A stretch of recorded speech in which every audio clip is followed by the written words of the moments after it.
mengganggu waktunya. Perkenalkan, kami tim Geli 05 mau minta izin kepada Bapak untuk melakukan wawancara. Karena kebetulan judul yang kami ambil yaitu mencetak generasi unggul melalui kearifan lokal pencaksilat di SDN Cinunuk 05. Dan juga boleh kami ketahui siapa nama Bapak dan nama lengkap Bapak. Ya, sebelumnya Assalamualaikum warahmatullahi wabarakatuh. Perkenalkan nama Bapak, tentunya nama Bapak Hilman Fauzi, bisa dipanggil Pak Hilman. Mungkin di sini sebagai guru PJOK di SDN Cinunuk 5 sekaligus pelatih ekstrakurikuler pencaksilat di SDN Cinunuk 5. Gitu. Kalau boleh tahu, apa posisi Bapak di pencaksilat SDN Cinunuk 05 ini? Posisi Bapak itu sebagai pembina sekaligus pelatih mungkin ya, karena kalau mungkin di pencaksilat itu karena kan Bapak di sini sebagai guru gitu kan, terus merangkap juga sebagai pelatih, ya otomatis merangkap dua pembina sekaligus pelatih. Lalu apa tujuan ekstrakurikuler pencaksilat di SDN Cinunuk 05 ini? Untuk tujuan kembali lagi tadi kan Pak Pai menyampaikan judul mencetak generasi unggul melalui kearifan lokal pencaksilat ya di SDN Cinunuk 5. Untuk tujuan mungkin saya itu ingin anak-anak selain mempunyai kognitif itu pengetahuan, terus punya afektif itu sikap, terus yang ketiganya itu ada psikomotor itu adalah kemampuan gerak. Nah, jadi alasan saya membuka pencaksilat di sini itu ya ketiga itu, satu untuk pengetahuan, dua untuk karakter, sikap atau karakter, yang ketiga untuk pengetahuan gerak. Jadi anak-anak itu selain kepintarannya diisi melalui pencaksilat ya, selain kepintarannya diisi, terus karakternya juga diisi melalui kebudayaan, terus olah geraknya juga diisi, karena ketiga itulah yang membentuk karakter anak-anak dari semenjak dini gitu, sebelum mereka beranjak ke dewasa. Nah, itu untuk tujuannya, tujuan di pencaksilat. Maaf Pak, kalau boleh tahu kapan waktu latihan silat di SDN Cinunuk 05? Untuk waktu latihan, kebetulan sekarang itu penerimaan peserta baru ya. Jadi kalau di tahun kemarin latihannya itu setiap hari Rabu dan hari Sabtu. Kalau sekarang latihannya itu setiap hari Selasa dan Jumat. Kenapa Bapak pilih hari Jumat mungkin ya? Itu yang lebih pentingnya hari Jumat, karena anak-anak itu semua pulang sebelum Jumatan. Jadi ada waktu kosong ketika setelah zuhur ke sini.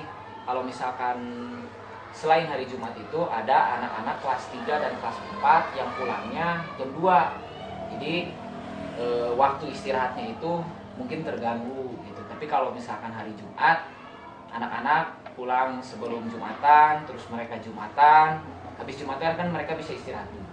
Bisa istirahat 1 jam, 2 jam di rumah, makan, mungkin bisa tidur dulu, tidur siang sebentar, terus dilanjut nanti latihan jam 3 sore. Kenapa Bapak pilih jam 3 sore? Karena satu, biar tidak terlalu panas di lapang. Itu kan menyangkut, karena kan ini yang dilatihnya itu anak usia dini. Anak usia dini itu masih rentan terhadap cuaca. Kalau misalkan terlalu panasan kan nanti dikhawatirkan itu sakit. Jadi Bapak pilih satu tadi waktunya Selasa dan Jumat, mungkin yang lebih fokusnya itu hari Jumat, dan juga jamnya itu sore, jam 3 sore. Dan Pak, di mana tempat latihan silatnya? Untuk tempat latihan silat ya di sini, di Cinunuk 5, karena kan sudah masuk ke dalam ekstrakurikuler Cinunuk 5. Yang dinamakan ekstrakurikuler itu adalah pembelajaran di luar mata pelajaran ya, itu yang dinamakan ekstrakurikuler. Jadi yang tidak dipelajari di mata pelajaran yang ada di sekolah dipelajari di luar, itu yang dinamakan ekstrakurikuler atau pembelajaran ekstra gitu yang di luar pembelajaran yang ada di sekolah. Makanya latihannya di sini karena yang dilatihnya pun murid-murid bisa. Terus Pak, mengapa Bapak ingin menjadi pelatih pencaksilat? Sebetulnya hobi sih. Kalau disebut hobi bukan hobi pencaksilat si Bapak resep dulu, bukan suka dengan aktivitas fisik pencaksilatnya, bukan. Tapi saya senang apabila melihat anak yang tadinya tidak bisa menjadi bisa. Nah itu yang disebut hobi saya itu. Yang tadinya anak itu mungkin kurang percaya diri, terus anak itu mentalnya kurang, diherian atau bercandain sama anak-anak yang lain, nangis, terus pundungan, tahu pundungan? Nah kayak gitu, lambat laun mental anak itu menjadi berubah. Nah itu yang saya inginkan gitu. Itu yang membuat kebanggaan tersendiri melihat anak-anak itu ada perubahan yang awalnya seperti itu menjadi seperti apa. Nah itu kalau misalkan dari segi karakter. Dari segi kemampuan yang tadinya anak misalkan kalau jalan dari sini ke Manglayang itu manja, harus pakai ojek, harus diantar sama orang tuanya.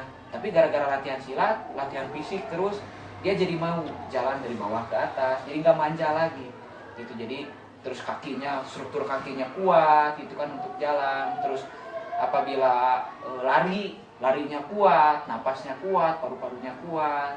Nah itu yang menjadi kebanggaan saya atau tujuan saya ingin melatih pencaksilat gitu. Karena saya bangga ketika melihat anak didik saya itu ada perubahan.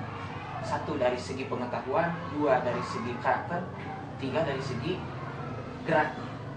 Jadi kemampuan geraknya itu kompleks atau kemampuan geraknya itu menyeluruh, bukan hanya bisa ini aja, misalkan bisa lari aja atau bisa jalan aja, tapi menyeluruh, lompat bisa,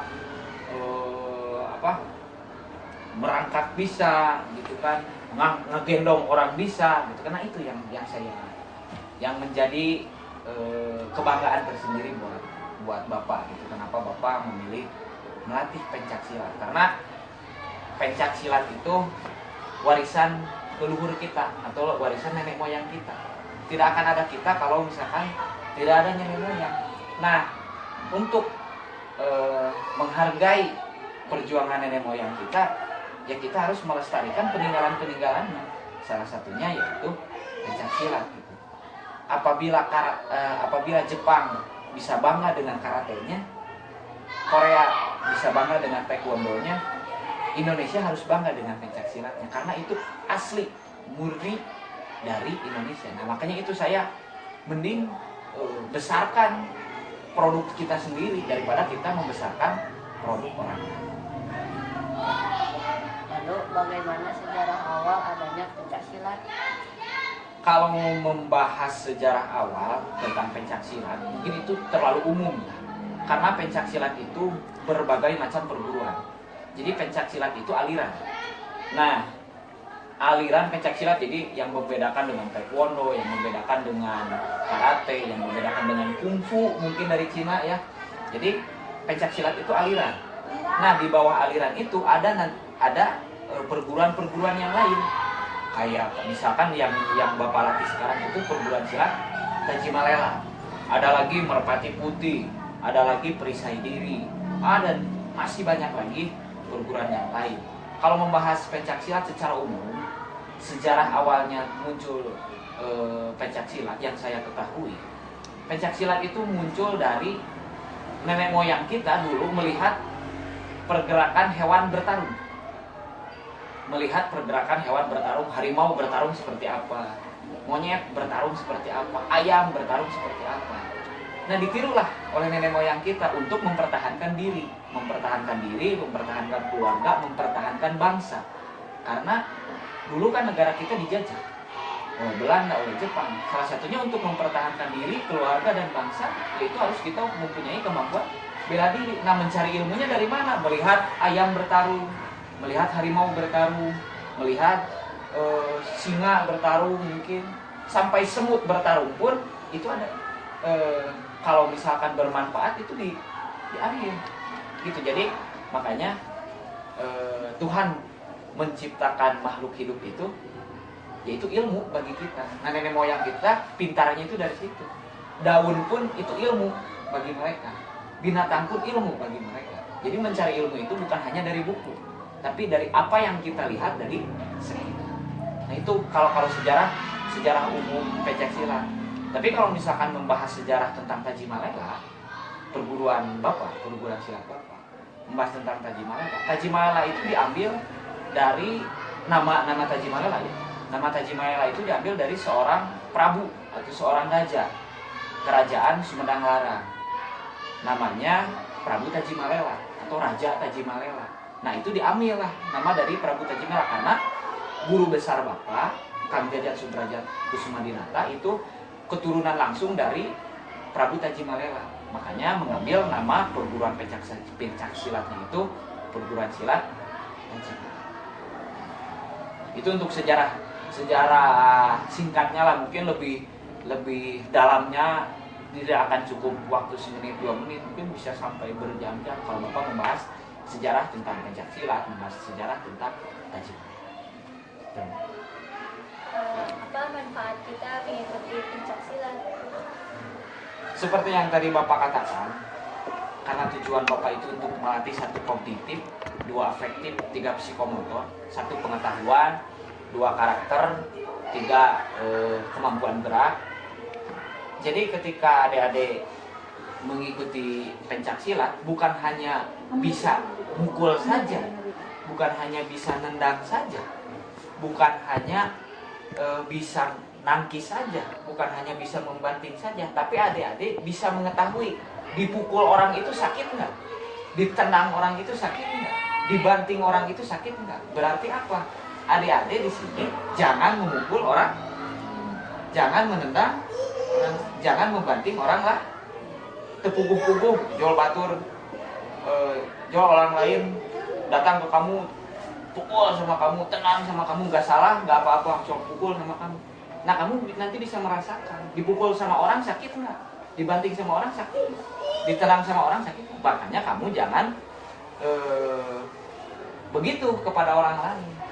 Nah, itu untuk segi karakternya. Untuk segi geraknya ya mungkin banyak. Kamu berlatih lari, kamu berlatih berjalan, kamu berlatih melompat, kamu berlatih insting. Kalau orang lain nendang kamu harus gimana, kalau orang lain mukul kamu harus gimana. Itu melatih kecerdasan, melatih kepintaran, melatih kecerdasan. Selain geraknya. Nah, itu lebih luasnya itu ke sana. Jadi manfaat ikut pencaksilat. Terus di darah kamu itu nanti mengalir jiwa seni ketika mengikuti pencaksilat, karena yang dinamakan pencaksilat itu adalah seni bela diri, ya. Jadi secara tidak langsung kamu nantinya itu akan mengalir darah seni, ya, mengalir darah seni. Jadi seninya ada, olahraganya ada, kepintarannya ada, karakternya juga ada. Nah, itu manfaat mengikuti pencaksilat. Sebetulnya luas. Kalau kamu melihat ke arah sana luas. Manfaat apa yang didapatkan. Dan apa suka duka Bapak menjadi pelatih pencaksilat? Untuk suka duka sebetulnya banyak sih. Kalau membahas suka dan duka ya. Sukanya mungkin Bapak bahas dukanya dulu ya. Bapak bahas dukanya dulu. Dukanya begini. Bapak sedih atau Bapak merasa bukan kecewa, merasa sedih apabila murid-murid Bapak yang diajarkan sama Bapak yang tadinya tidak bisa, yang tadinya tidak tahu apa-apa, yang tadinya tidak punya kemampuan, yang tadinya masih nol, dilatih sama Bapak, semua dilatih. Bapak diberitahu tentang karakternya, bagaimana ke orang lain, bagaimana berbicara. Nah, murid tersebut setelah bapak latih dia mempunyai kemampuan, timbul rasa sombong. Timbul rasa sombong. Lamun kalau kata orang Sunda mah asa aing. Nah itu bapak paling sedih kalau melihat murid-murid bapak seperti itu.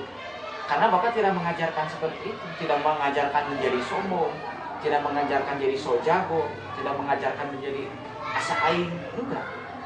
Kalau misalkan ada murid yang seperti itu bapak sedih. Di satu sisi dia murid bapak, di satu sisi dia berarti tidak menghargai bapak sebagai seorang pelatih atau sebagai seorang guru. Karena bapak tidak mungkin mengajarkan kamu harus sombong ya, atau kamu kumpul lagu, nggak mungkin bapak mengajarkan seperti itu. Tapi yang bapak ajarkan apa? Kamu ketika punya kemampuan coba rendah hati. Jangan tunjukkan kepada orang lain, tapi pada saat tertentu ya kamu tunjukkan. Pada saat penampilan, pada saat di kelas misalkan kamu lagi ditanya sama guru, kamu berani menjawab, kamu berani ke depan menyampaikan pendapat. Nah, itu yang bapak mau. Itu. Jadi dukanya bapak sedih apabila murid bapak jadi sombong, jadi so jago, karakternya jadi jelek lah. Itu bapak paling sedih. Itu dukanya di situ menjadi pelatih. Nah mungkin sukanya banyak kalau membahas sukanya. Sukanya banyak. Melihat anak berprestasi bapak bangga. Melihat anak yang tadinya tidak bisa apa-apa jadi bisa bapak bangga. Melihat yang tadinya anak itu SD-nya kayak gini, misalkan nanti besarnya sukses jadi apa, itu sukanya bapak, bangganya bapak di situ. Jadi intinya sukanya bapak atau bangganya bapak itu ketika melihat murid-murid bapak sukses. Nah itu ketika melihat murid-murid bapak sukses itu yang bapak suka, bukan sebaliknya. Kalau sebaliknya berarti bapak duka. Prestasi apa saja yang sudah diraih Cimuno 05 dari ekstrakurikuler pencaksilat? Untuk prestasi kan Taji Malela di SDN Cimuno 5 itu baru 2 tahun. Mungkin dari mulai tingkat kecamatan, tingkat kabupaten, provinsi, nasional itu sudah, gitu kan, dari pertandingan open, multi event itu sudah, gitu kan, banyaklah mungkin yang yang sudah diraih oleh anak-anak SD Cimuno 5 itu kan dari mulai tingkatan kelas 1, kelas 2, kelas 3, kelas 4, kelas 5, kelas 6 mungkin semua sudah pernah bertanding di sini. Jadi di Cimuno 5 itu semua sudah pernah bertanding kecuali yang baru-baru. Kalau yang sekarang menduduki kelas 6 itu hampir rata-rata semua sudah bertanding, walaupun ada yang tingkat kecamatan, ada yang tingkat kabupaten, ada yang tingkat provinsi, ada yang tingkat nasional. Itu berbagai macam. Seninya ada, terus bertarungnya ada. Banyak lah. Terus bukan hanya dalam segi olahraga ya, bukan hanya di bidang pencaksilat. Tapi ketika kita belajar pencaksilat, larinya cepat misalkan. Ada juga yang berprestasi di bidang atletik, yang lari gitu. Ada juga mungkin gara-gara di pencaksilat latihan bantingan terus tangannya diolah, dia jadi atlet poli. Nah, ada juga yang berprestasi di poli. Terus di sepak bola gara-gara di silat latihan tendangan terus. Yang dilatihnya itu kaki. Otomatis ketika main sepak bola tendangannya kan jadi keras. Larinya jadi cepat. Ada yang berprestasi di sepak bola. Mungkin kalau membahas tentang prestasi, alhamdulillah sudah banyak, gitu kan, selama 2 tahun ini sudah banyak, dan semoga itu bisa terus bertambah, terus meningkat, dan terus menjaga kerendahan hati. Karena di dalam Taji Malela yang paling akhir itu yang diajarkan oleh guru besar itu adalah lapangkan rasa kerendahan hati di mata kesombongan. Itu yang paling berbahaya. Jadi jangan sombong, ya. Gitu.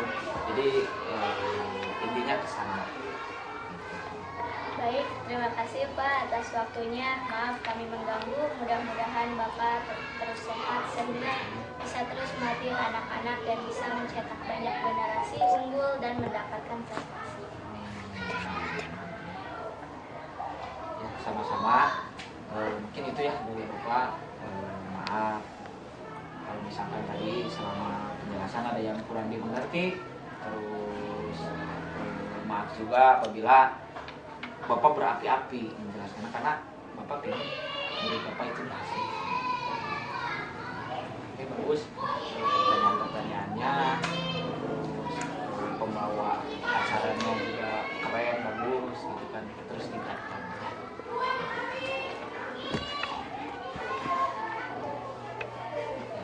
Kau.